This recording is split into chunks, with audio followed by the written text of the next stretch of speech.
SSTV. Hi, welcome to SSTV. ముందుగా SSTV ప్రేక్షకులకు దసరా శుభాకాంక్షలు. ఈరోజు బిగ్ బాస్ ఎపిసోడ్లో ఏం జరిగిందో తెలుసుకుందాం. సాధారణంగా బిగ్ బాస్ ఎపిసోడ్లో ప్రతిసారి ఎక్కువగా మనకి ప్రోమోస్లో అది చూపించేది గొడవలు మాత్రమే. ఈ దసరాకి కూడా గొడవల్ని చూపించారు. అంటే దసరా అంటే మొన్న ఆదివారమే దసరా వీక్ అయిపోయింది అనుకోండి. ఈరోజు మనకి దసరా వచ్చింది, కానీ హౌస్లో వాళ్ళకి దసరా అని తెలియదు కదా. అయితే పండుగ తర్వాత వస్తుందని వాళ్ళకి ఐడియా ఉండే ఉంటుందిలేండి. ఈ దసరాకి ఇంట్లో వాళ్ళందరూ చితక్కొట్టుకున్నారని చెప్పాలి. ఈ దసరాకి బిగ్ బాస్ ఒక టాస్క్ ఇచ్చాడు. అదే ఒక గేమ్ అనుకోండి. ఆ ఫిజికల్ టాస్క్ యొక్క గేమ్ పేరు ఏంటి అంటే హంగ్రీ హిప్పో. ఈ హంగ్రీ హిప్పోకి నోట్లో బాల్స్ వేస్తూ తన ఆకలి తీర్చాలి. ఏ టీం వాళ్ళైతే, అంటే టీమ్స్ని విడదీశారు. ఎల్లో, రెడ్, బ్లూ తెలుసు కదా మీకు ఆల్రెడీ. కెప్టెన్సీకి పోటీకి ఎవరెవరు అవుతారో ఈ గేమ్స్లో ఒక్కొక్కరు గెలిచిన వాళ్ళని తీస్తున్నారు. వాళ్ళందరూ కలిపి లాస్ట్లో నెక్స్ట్ వీక్ కెప్టెన్ అవ్వడానికి వాళ్ళకి గేమ్ పెడతారనమాట. సో ఆ కెప్టెన్సీ టెండర్ టాస్క్లో ఒక్కొక్కరికి ఒక్కొక్క జోన్లో ఒక్కొక్కరు గెలవటం జరుగుతుంది. కిందటిసారి తనుజ, సుమన్ గెలిచారు. నిన్న కళ్యాణ్ గెలిచాడు. ఇంకొక విషయం అండి, కళ్యాణ్ ఆట అయితే ఈసారి చాలా బాగుందని చెప్పాలి. ఈ గేమ్లో హంగ్రీ హిప్పోలో అందరూ కూడా ఈ వేర్వేరు టీమ్స్, బ్లూ, ఎల్లో, గ్రీన్, ఈ టీమ్స్ అందరూ కూడా బాల్స్ని తీసుకెళ్ళి హంగ్రీ హిప్పో నోట్లో పెట్టాలి. ఏ గ్రూప్ వాళ్ళు ఎక్కువ బాల్స్ పెడతారో వాళ్ళు గెలిచినట్టు అనమాట. సో మనోళ్ళందరూ కూడా వాళ్ళ ప్రతాపం మొత్తం చూపించి గేమ్ని ఆడారు. ఎలాగంటే గుంపుగా ఆడినట్టు అనిపించింది. ప్రతి ఒక్కరు కూడా తమ 100% ఎఫర్ట్స్ని పెట్టేశారు. అయితే దీనికి సంచాలకుగా ఎవరున్నారో తెలుసా? అదేనండి మన సైలెంట్ మ్యాన్ భరణి గారు.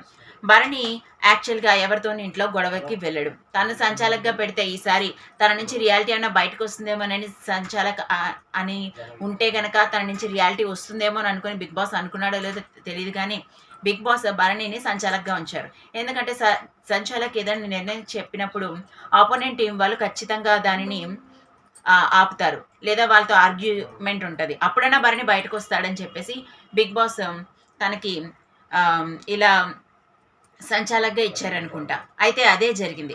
ఎందుకంటే ఇక్కడ ఇమాన్యుయల్, శ్రీజ, తనుజ వీళ్ళందరూ కూడా బాల్ కోసం కొట్టుకుంటున్నారు. ముందు సుమన్ శెట్టి ఉన్నాడు. తనుజ చేతిలో బాల్ ఉంది. అయితే ఇమాన్యుయల్ ఎప్పటి నుంచో ఆ బాల్ని హోల్డ్ చేస్తూ ఉన్నాడు.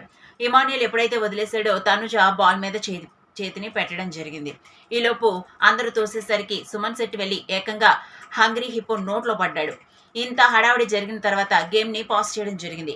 పాజ్ చేసిన తర్వాత గేమ్ బాల్ మీద చెయ్యి శ్రీజాకు ఉంది కాబట్టి రెడ్ టీమ్ అని చెప్పేసి అనేసరికి బ్లూ టీంలో ఉన్న తనూజకి కోపం వచ్చింది. మీరు అన్ఫేర్ గేమ్ అసలు ఆడొద్దు అని చెప్పేసి రీతు, శ్రీజ గట్టిగా మాట్లాడుకోవడం జరిగింది. తనుజ కూడా మీరు ఇలాంటి జడ్జిమెంట్ ఇస్తారని అనుకోలేదు నాన్న, మీరు కరెక్ట్గా చూడాలి కదా, అక్కడ 70% ఇమాన్యుయల్ పట్టుకున్నాడు అని చెప్పేసి అని అన్నది. లేదు శ్రీజ పట్టుకున్నాడు, శ్రీజ చెయ్యి ఉంది కాబట్టి తనదే అని చెప్పేసి మరికొందరు వాదించడం జరిగింది. ఈలోపు సుమన్ శెట్టి నేను ముందు వెళ్ళిపోయిన బాల్తో పాటు నేను హిప్పో నోట్లో పడ్డాను, అలా అయితే పాయింట్ మాకు రావాలి కదా అని సుమన్ శెట్టి మాట్లాడడం జరిగింది.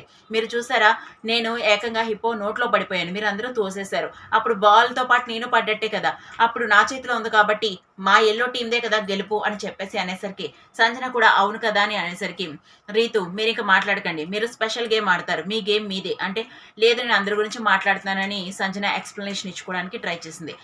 లేదు మీ గేమ్ ఏంటో మాకు తెలుసు, మీది ఇండివిజువల్ గేమ్, మీ స్ట్రాటజీ వేరుగా ఉంటుంది, మీ మాట ఎవరు వినాలని కూడా అనుకోవట్లేదు అని చెప్పేసి రీతు సంజనని కట్ చేయడం జరిగింది.